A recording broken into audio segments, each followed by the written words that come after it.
আসসালামু আলাইকুম। আজ আমি রান্না করব দর্গি মাছ। এই দর্গি মাছ আমাদের বরিশাল জেলায়, এটার নাম হলো দর্গি মাছ। এটাকে কোন জেলায় কী মাছ বলে আমাকে কমেন্ট বক্সে জানাবেন। আজ আমি এটাকে রান্না করব, ভালো করে কেটে মাথা ও লেজ কেটে ফেলব। মাছটা হাত থেকে পিছলে যায়, তার জন্য শক্ত করে ধরতে হবে। আস্তে আস্তে আমি কেটে নিলাম। আমি কেটে ধুয়ে মাছটাকে পরিষ্কার করে নিলাম। এরপর আমি চুলায় একটি প্যান বসিয়ে দিলাম, পেঁয়াজ কুচি দিয়ে দিলাম।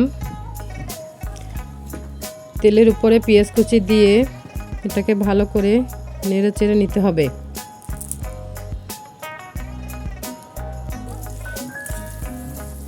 পেঁয়াজটা একটু নরম হলে এতে আমি এক এক করে সব মশলা দিয়ে দেব। আদা রসুন বাটা, হলুদ, লবণ,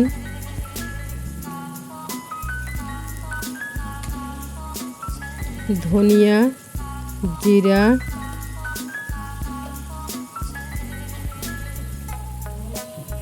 সব কিছু আমি পরিমাণ মতো দিয়ে দিলাম। এরপর আমি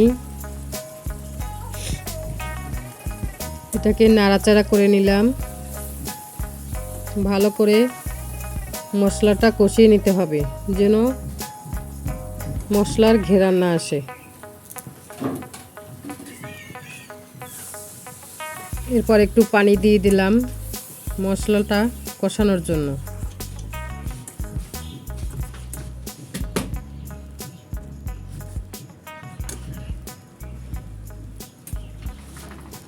আমার মশলা কষানো হয়ে গেছে।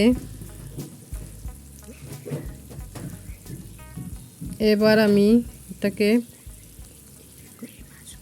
মাছগুলো দিয়ে দেব, আস্তে আস্তে করে দিয়ে দেব। এরপর মাছটাকে আমি দিয়ে দিলাম। এরপর মাছটাকে আমি আস্তে আস্তে একটু নেড়ে চেড়ে দেবো, উল্টিয়ে পাল্টিয়ে দেবো।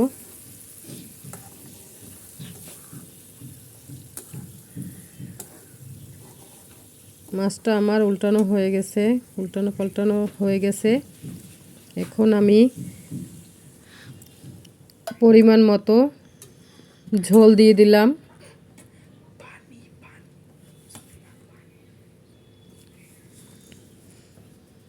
আমি পরিমাণ মতো ঝোল রাখবো, সেই পরিমাণে পানি দিয়ে দিলাম।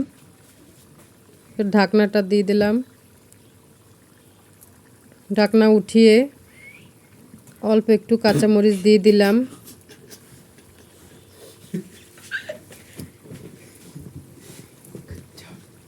আপনারা ঝাল যেরকম খাবেন সেই রকম মরিচ দিবেন। আমি একটু ঝাল বেশি খাই, সেজন্য আমি মরিচটাও একটু বেশি দিয়েছি। এরপর আমি এতে ধনিয়া পাতা দিয়ে দিলাম।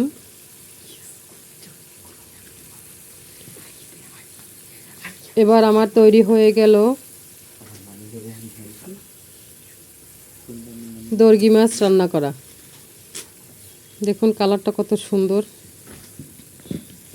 যদি ভালো লাগে লাইক সাবস্ক্রাইব করবেন।